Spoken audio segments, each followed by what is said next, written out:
we're focusing on evaluating access control measures on a campus, because while that seems so basic and so foundational, we know that a locked door creates a time barrier, and time barriers save lives for enough time for first responders to come in and intervene. So we're looking at a lot of different areas here. We're looking to see if an inspector, which is what we're calling them, a trained inspector, can gain unauthorized, unsecured access to a campus. At that point, they will evaluate the check-in, check-out visitor procedures of that particular campus, and then have a campus official escort them around the remaining of the exterior of the campus to assess doors. We're also looking to see if they are now completing and conducting what the TEA has now required is weekly exterior door sweeps to ensure doors are locked and secured as intended. Gotcha. So, big picture, how many of these do you have to do? That's a great question. Our aim is to touch 100% of the school districts across the state of Texas by the end of May of this year. That includes charter school districts as well, and 75% of the campuses across the state. A rough total number of how many? It's going to be roughly a little over 6,000. We have almost completed about 1,000 intruder detection audits across the state to date. The math doesn't work out for you all to cross the finish line.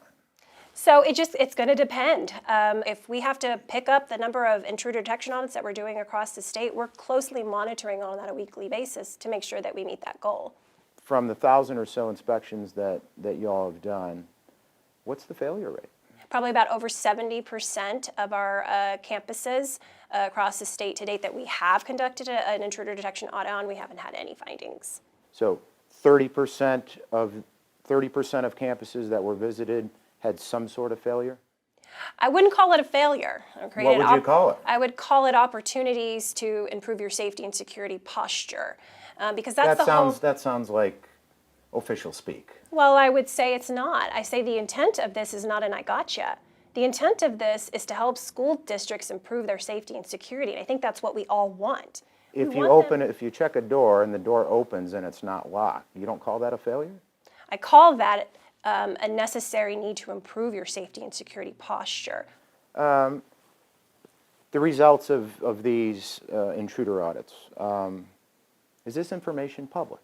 We will not be providing any specific information related to specific campuses or specific findings related to campuses during this audit.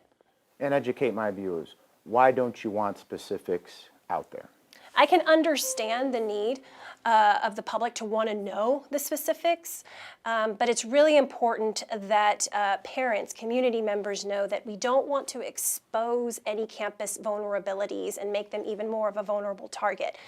But what we do need to share and be transparent about is that this particular district had an audit, there were findings, there is corrective action, and they are working toward a plan to remedy those. And I think that's important, and parents have a right to know that.